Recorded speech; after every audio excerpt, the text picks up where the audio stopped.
তো আমিও this time মন্ত্রী মহোদয়ের সঙ্গে কথা বললাম। তো আপনাদেরকে যেটা আমি বলছিলাম যে আজকে প্রথমেই আমি ধন্যবাদ জ্ঞাপন করতে চাই আমাদের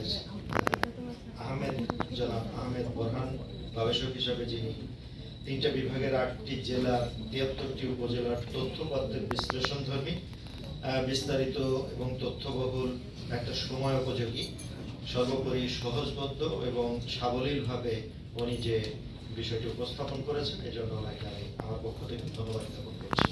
একই সাথে আমি যে কোনো একটা উপস্থাপনার পরে উপস্থাপককে কিন্তু তার উপস্থাপনার বিষয়ে কিছু প্রশ্নোত্তর থাকে। তো সেইটার পর্যায়টা দেখলাম যে পরবর্তীতে আপনারা বিভিন্ন জন আর ওই উপস্থাপনার বিষয়ে সংশ্লিষ্ট বটে, কিন্তু কথাগুলি চলে আসলো নিজেদের অভিজ্ঞতার আলোকে বিভিন্ন বক্তব্য শুনেছি। আমার কাছে একটু আমার স্বনির্বন্ধ জানার 2টা বিষয় ছিল যে আপনি এটা কোন মেথোডোলজি ফলো করেছেন, আর এখানে আপনার স্যাম্পল সাইজ কি ছিল? বলে দিচ্ছি, প্রথম বছর ছিল আপনার 3000-এর উপরে, পরের বছর 4000-এর উপরে, মানে 2টা বছরের পরে হয়েছিল। তো আর এটা মেথোডোলজিটা কি ছিল? মূলত কোয়ান্টিটেটিভ, পরিমাণ। আচ্ছা, থ্যাংক ইউ। তো এটা আসলে কোয়ান্টিটেটিভ করা হয়েছে, কিন্তু কোয়ালিটেটিভ তথ্য কিন্তু চলে এসেছে। সেজন্য ওনার মেথোডোলজিটা যদি বোথ হতো, কোয়ান্টিটেটিভ এবং কোয়ালিটেটিভ, তাহলে এটা আরেকটু হতো। আর সেই একই সাথে ওনার স্যাম্পল সাইজ আমি মনে করি 3টা বিভাগে যথার্থ আছে, কিন্তু এইখানে হচ্ছে আপনার পরিসংখ্যানগত বা পরিসংখ্যান বিভাগের অনুমোদন বা সেই প্রক্রিয়াটা সম্পন্ন করে যদি এটা করা হয়ে থাকে, তাহলে কিন্তু উনি এটা তথ্য আকারে উপস্থিত যেটা করলেন সেটা আমরা রেফারেন্স আকারে বলতে পারবো। আদারওয়াইজ কিন্তু এত কষ্ট করা হয়েছে, এত শ্রম দেওয়া হয়েছে, অর্থ ব্যয় করা হয়েছে, উনি উপস্থাপন করলেন, কিন্তু এটা তখন আমরা রেফারেন্স আকারে কিন্তু কোট করতে পারবো না। এই জন্য বিষয়টা আমরা বললাম।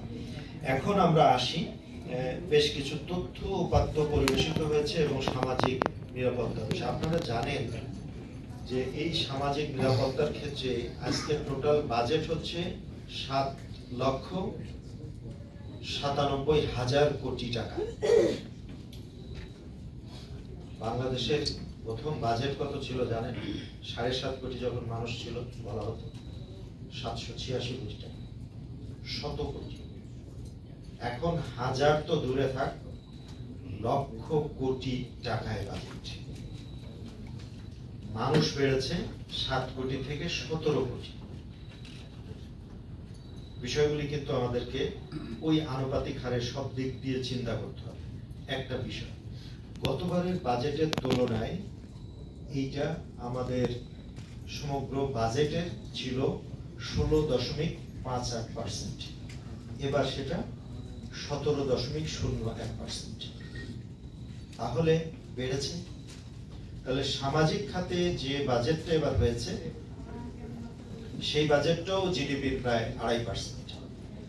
আর এইবার আমি চলে আসি সুরক্ষা খাতে যে বাজেটগুলোর কথা বলা হলো, এইটা বাংলাদেশের আপনারা দেখেছেন কোট করা হয়েছে যে 119টা সামাজিক সুরক্ষা সংশ্লিষ্ট কার্যক্রম এই দেশের 25টা মন্ত্রণালয় বিভাগের মধ্যে সম্পন্ন হচ্ছে এই টাকায়। সেইখানে সমাজসেবার আনুপাতিক অংশটা কি? সমাজসেবার আনুপাতিক অংশটা হচ্ছে যে আমাদের এখানে গতবার যে বাজেট ছিল 9,000 কোটি টাকার ঊর্ধ্বে, এইবার 12,000 কোটি টাকার ঊর্ধ্বে। সামগ্রিক অর্থে গতবারের তুলনায় আমাদের 539 কোটি টাকা আমাদের অধিদপ্তর এই সামাজিক সুরক্ষা খাতে। যে কোনো কিছুই হচ্ছে যে এই খাতকে যে গুরুত্ব আরোপ করা হচ্ছে এবং সেই বাজেট বেশি পাওয়া গেছে। জনগোষ্ঠীটা 2006 সালে ছিল 25%-এর উপর। আমরা 1.5 যুগের কিছু বেশি সময়ে, 2 যুগেরও কম সময়ে এইটাকে এখন প্রায় 0.6 সেইটা চলে এসেছে। এখন এই যে এইটা আনতে হলে আমাদের যে অঙ্গন থেকেই কাজ করি, যে আপনারা জানেন যে সরকার এবং অসরকারি যে সমস্ত সংস্থা, সবাই আমরা একটা সম্পূরক ভূমিকা পালন করি। মাত্র একা কেউই স্বয়ংসম্পূর্ণ নয়, একা কেউই সম্পূর্ণ সবকিছু করতে সক্ষম নয়। সেই জন্যে একে অপরে আমরা পরস্পর সম্পর্কগত ভূমিকায় অবতীর্ণ হয়ে কাজ করে যাচ্ছি এবং এইটার সবার দাবিদার আপনি, আমি, সকলেই।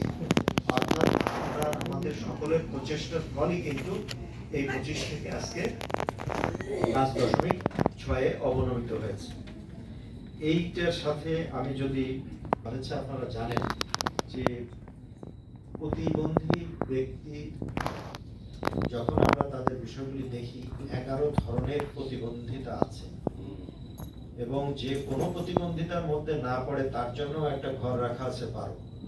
তো এই 11 ধরনের প্রতিবন্ধিতার ক্ষেত্রে বেশিরভাগই আমরা দেখি এই 11টা বিষয় আছে। একটা হলো মাইল্ড, মডারেট এবং সিভিয়ার, মাত্রাটা কার কোন ধরনের। তো সেই জন্যে আপনারা প্রতিবন্ধীর কথা বলছেন, কিন্তু আমরা আবার ওই শ্রেণীর কোন শ্রেণীর প্রতিবন্ধী, সেই শ্রেণীর প্রতিবন্ধীর আবার কার মাত্রা বেশি, সেই বিষয়গুলিও কিন্তু আমরা দেখি। আগে আপনারা দেখেছেন আই স্পেশালিস্ট, এখন আপনারা দেখেন ফ্যাকো স্পেশালিস্ট। তো আমরা যখন প্রতিবন্ধীকে দেখি আমরা কিন্তু তখন প্রতিবন্ধীর ওই মাত্রাগুলি, ধরনগুলি বিশ্লেষণ করি, সেই অনুযায়ী সরকার নীতি নির্ধারণ করে। এখানে হিজড়াদের কথা এসেছে, আমি জয়াকে জোর করে বসাইলাম যে জয়ার জন্য একটা সুখবর আছে। সেই জন্য দুইটা সুখবর আছে হিজড়াদের। একজন বলেছেন যে সিলেট অলরেডি ডিসি জায়গা দেখছেন। এমনটি হতে পারে যে আমাদের সিলেট এবং ঢাকায় আমরা দুইটা পাইলট বেসিসে দুইটা প্রোগ্রাম নিচ্ছি, সেটা এডিবির ফান্ডে প্রায় 22 কোটি টাকার একটা যেটা লোন, যেটা শোধ করতে হবে। তো সেই জন্য তার একটা হচ্ছে সিলেটে, একটা হবে ঢাকায়। এইটা তারই অংশ হিসাবে ডিসি মহোদয় করছেন, অন্তঃস্থল নিচ্ছেন কিনা সেটা দেখতে হবে, বা আলাদা যদি হয়ে থাকে দুটাকে তখন সমন্বয় করতে হবে। এই একটা বিষয়। আরেকটা সুখবর হচ্ছে যে হিজড়াদের যে 50 বছরের বার ছিল ভাতা প্রাপ্তির ক্ষেত্রে, সেই বারটা উঠিয়ে দেওয়া হয়েছে। যার ফলে এখন সে যেদিন থেকে হিজড়া হিসেবে চিহ্নিত হবে এই অর্থ বছরে সেই তাদেরকে ভাতার আওতাভুক্ত করা হবে এবং তারা পাবে। এবং এই বারটা ওঠানোর ক্ষেত্রে না বললেই নয় যে আমরা যখন এখানে বিশেষ করে আমি যোগদান করার পরে দেখলাম যে হিজড়াদের এমনি সংখ্যা নিয়ে অনেক তারতম্য আছে, অনেক কথাবার্তা আছে। পরিসংখ্যানের ভাষায় বিবিএস এর তথ্য অনুসারে 8,556 জন, কখনো বলা হচ্ছে 12,926 জন, কখনো বলা হচ্ছে এটা 1.5 লাখ, কখনো বলা হচ্ছে 2.5 লাখ। এই ভেরিয়েশনগুলি আছে। হোয়াট এভার ইট ইজ, আমরা সেদিকে না যাই। আমরা যে তথ্যপত্রের বিশ্লেষণ করি, এই কথাগুলি বলি না কেন, তাদেরকে মূল স্রোতধারায় নিয়ে আসাটাই হচ্ছে বড় কথা। আমরা দেখলাম বিগত কয়েক বছরে হিজড়াদের অল্প যে বরাদ্দ আছে সেটাও ব্যাক করছে, প্রতি বছর ব্যাক করছে। এইটার কারণ অনুসন্ধান করে, যেহেতু একটু পিএইচডি করা আছে তো একটু বিশ্লেষণ করার বিষয়ে মাথায় কাজ করে। তো আমরা বিশ্লেষণ করে দেখলাম যে বয়সটাই হচ্ছে একটা বার। কারণ এই বয়সে 50 বছর বয়সে হিজড়া খুঁজে পাওয়া এটা খুব টাফ ব্যাপার, যার ফলে ওই টাকার বরাদ্দ আছে কিন্তু ওই টাকা ফেরত যাচ্ছে। তখন আমরা মন্ত্রণালয়কে বোঝাতে সক্ষম হলাম যে এইটা যদি উঠায় দেওয়া যায়, এবং এটা আসলেও দরকার। কতজনই বা সংখ্যা আছে, প্রতিবন্ধী ভাতা 100% দেওয়া হচ্ছে আমার সরকার। এবার আরেকটা সুখবর আছে, সেটা হচ্ছে বয়স্ক বিধবা ভাতা 262টা উপজেলায় কিন্তু 100% ছিল। 100% যেদিন বলা হয় এটা আসলে সেই দিনকার তথ্য, পরের দিনই কিন্তু আর ওই তথ্য সঠিক না। কারণ একজন মারা যেতে পারে, পরের দিন আরেকজন ওই বয়সে উপনীত হতে পারে। তা এইভাবেই কিন্তু 100% ঘোষিত ছিল 222টা উপজেলা। বাকি তাহলে থাকবে কেন? বাকি 233টা উপজেলাকেও এবার 100% আনার জন্য এই সরকার বাজেট বরাদ্দ করেছে। সুতরাং আমরা এখন উপজেলাগুলিকেও বয়স্ক এবং বিধবা ভাতা 100 পর্যায়ে, সুরক্ষার পর্যায়ে নিয়ে আসতে এবার সক্ষম হবে। শুধু এই বিষয়গুলি নয় যে আমাদের এই যে পিছিয়ে পড়া যে মানুষগুলির কথা আবার বলছি, এই দুইটা কথা বলার সাথে সাথে একজন এখানে সম্মানিত সদস্য বলেছেন যে প্রতিবন্ধীদের ভাতা দেওয়া হয় 850 টাকা বাড়ানোর কথা বলেছেন। তো কোনো এক সময় তো এই ভাতাটা ছিলই না, ইন্ট্রোডিউস করা হলো। কেন ইন্ট্রোডিউস করা? আমরা আরেকটু যাই, আমাদের সংবিধানের দিকে তাকাই। সাংবিধানিক বাধ্যবাধকতা কি বলে? সংবিধানের 11 অনুচ্ছেদ মানবাধিকারের কথা বলে, সংবিধানের 15 অনুচ্ছেদ মৌলিক অধিকারগুলির কথা বলে, সংবিধানের 29 অনুচ্ছেদ সবার সমান অধিকারের সুযোগের কথা বলে। এই যে বলল মানবাধিকার থেকে মৌলিক অধিকারের কথা, সেই মৌলিক অধিকারের যে 15 ঘতেই বলা আছে কাউকে পিছিয়ে ফেলে নয়, যেটা আমরা আজকে 50 বছর পরে চিন্তা ভাবনা করে গুরুত্ব আরোপ করে অগ্রসর হওয়ার চেষ্টা করছি। আমাদের জাতির জনক বঙ্গবন্ধু শেখ মুজিবুর রহমান 1972 সালে সেটা অনুধাবন করতে পেরেছিল। এই যে দূরদর্শিতা, এই যে ভিশনারি লিডারশিপ, এই জন্যই ওনার মাহাত্ম, এই জন্যই ওনার গুরুত্ব। সেখানে 15 ঘ কিন্তু উনি সংযোজন করে রেখে গেছিলেন যে এই সমাজের যারা পিছিয়ে পড়া জনগোষ্ঠী, তাদেরকে ছাড়া কখনোই উন্নয়ন হবে না, তাদেরকে সাথে নিয়ে উন্নয়ন হবে। এই সাংবিধানিক বাধ্যবাধকতা রেখে গেলেন আমাদের জাতিতে।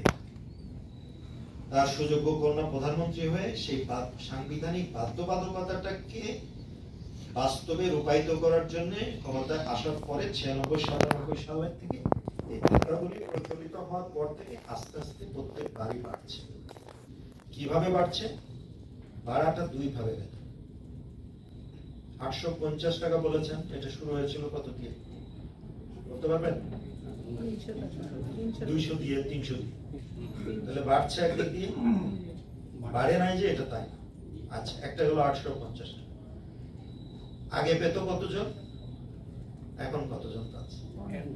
তাহলে সংখ্যার দিক দিয়ে বাড়ছে, ভাতার পরিমাণের দিক দিয়ে বাড়ছে। সুতরাং বাড়াটা 2 ভাবেই বাড়ছে। যদি টাকার অঙ্কে না বাড়ে, সেটা আবার সংখ্যার অঙ্কে বাড়ছে। এবার বয়স্ক বিধবা ভাতা এইটা আপনার 2 লক্ষ জন বৃদ্ধি করা হয়েছে, ভাতার পরিমাণ কিন্তু বাড়ানো। তাহলে বাড়ানো হয়েছে কাভারেজ, এটাও একটা বাড়ানো। এই বাড়ানোর বিষয়টা যদি আমি একটু ব্যাখ্যা করি এইভাবে, যে এই যে প্রথমে আমি বলেছিলাম যে 119টা সামাজিক সুরক্ষা, 25টা